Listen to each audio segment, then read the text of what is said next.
అవి ఎవరు అనేటువంటి తర్వాత విషయం. మీరు ఇవాళ చేస్తున్నటువంటిది ఏంటి? ప్రభుత్వం చేస్తున్నటువంటిది ఇదా ఇదా ఇదా ప్రభుత్వం చేయాల్సిన పని. మీరు ఎక్కడో మేము లాస్ట్ టైం ఇచ్చాం పాలసీ మీద ఒక కాంట్రాక్టర్కి ఇచ్చారు.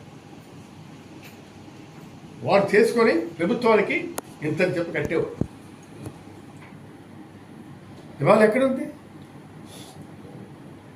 మొత్తం అంతా కూడా వైలేషన్. నాకు ఫలానా దగ్గర తీసుకోమని చెప్తే మొత్తం అంతా వేసుకెళ్ళి అక్కడ ఎంతమంది దళారీలు తయారవుతున్నారో తెలుసా మీకు? దీన్ని ఏమంటాం? పర్మిషన్ ఇచ్చిన దగ్గర, ఇవ్వని దగ్గర, అన్ని దగ్గర కూడా యథేచ్ఛగా లూటీ చేసుకుని వెళ్తుంటే దాన్ని ఏమనాలి? ఇది ఇసుక దోపిడీ కదా? చెప్పమనండి. ఈ మధ్య కాలంలో రెడ్ బుక్ రాజ్యాంగం ద్వారా రాష్ట్రంలో అరాచక పాలన సాగిస్తున్నారు. మాట్లాడే నాయకుడిని అరెస్ట్ చేస్తున్నారు. వంశీ, పోసాన కృష్ణమురళి, కాకాన గోవర్ధన్ రెడ్డి, నందిగం సురేష్, చెవిరెడ్డి,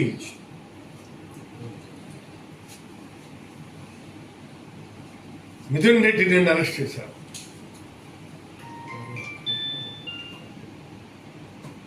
ఆయన ఏం అన్యాయం చేశారు? మద్యం కుంభకోణంలో ఉన్నానంటున్నాను. నేను లేను అని చెప్తున్నాను.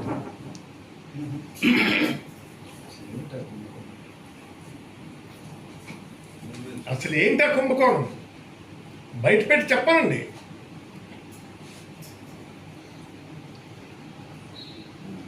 ఏదీ లేకుండా ఇవాళ మిథున్ రెడ్డిని నిష్కారణంగా తీసుకెళ్లి అరెస్ట్ చేశారు.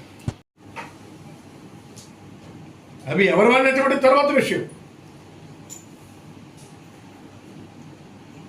మీరు ఇవాళ చేస్తున్నటువంటిది ఏంటి? ప్రభుత్వం చేస్తున్నటువంటిది ఇదా ఇదా ఇదా ప్రభుత్వం చేయాల్సిన పని. మీరు ఎక్కడో మేము లాస్ట్ టైం ఇచ్చాం పాలసీ మీద ఒక కాంట్రాక్టర్కి ఇచ్చారు. వాడు చేసుకొని ప్రభుత్వానికి ఇంత చెప్పి కట్టేవాడు. ఇవాళ ఎక్కడుంది? మొత్తం అంతా కూడా వైలేషన్. నాకు ఫలానా దగ్గర తీసుకోమని చెప్తే మొత్తం అంతా వేసుకెళ్ళి అక్కడ ఎంతమంది దళారీలు తయారవుతున్నారో తెలుసా మీకు?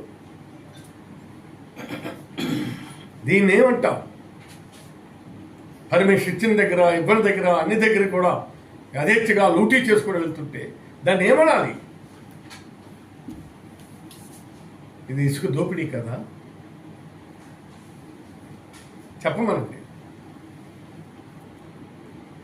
ఈ మధ్య కాలంలో రెడ్ బుక్ రాజ్యాంగం ద్వారా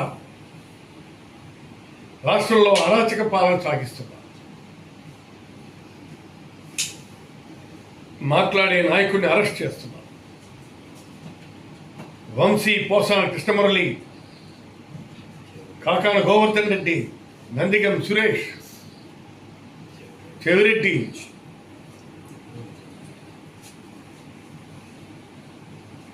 మిథున్ రెడ్డిని అరెస్ట్ చేశారు.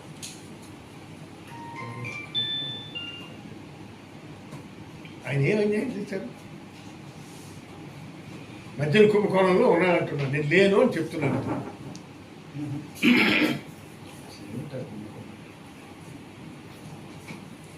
అసలు ఏంటా కుంభకోణం? బయట పెట్టి చెప్పాలండి.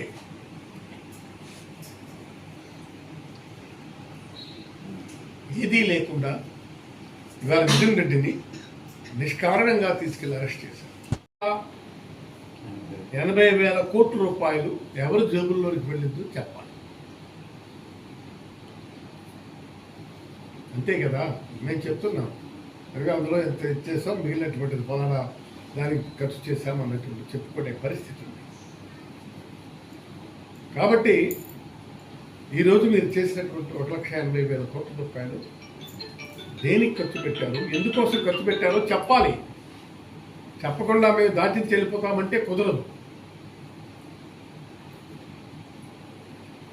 అంతేకాకుండా ఇవాళ మీరు చూస్తే పోలీసులు ఉన్నారు, అందులో 189 మంది అనుకుంటారు. వాళ్ళకి ఇంతవరకు జీతాలు లేవు, వాళ్ళ పోస్టింగ్ లేవు. ఈ విధమైనటువంటి పరిస్థితి పోస్టింగ్లు ఇవ్వాలి కదా. సంవత్సరం పైచలకి అయింది ప్రభుత్వం వచ్చి.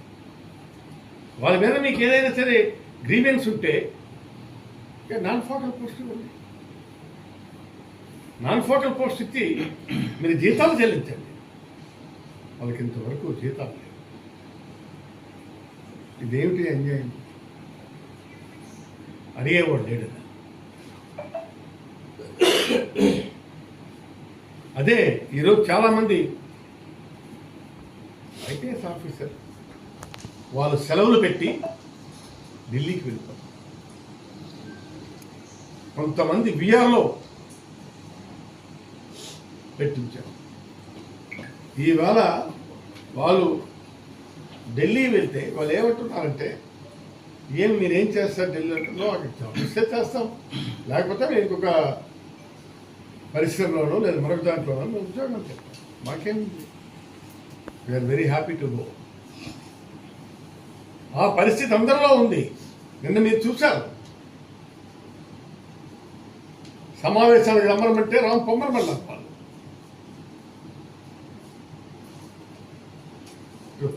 పోలీస్ ఆఫీసర్స్కు తర్వాత వాళ్ళను సమావేశపరిచి చీఫ్ సెక్రటరీకి అప్పచెప్పారు.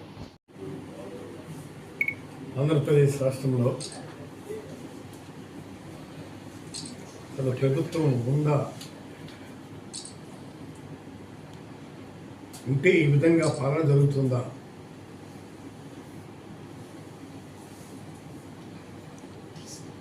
లేదో చెప్పండి. ఏమిటి పరిపాలన?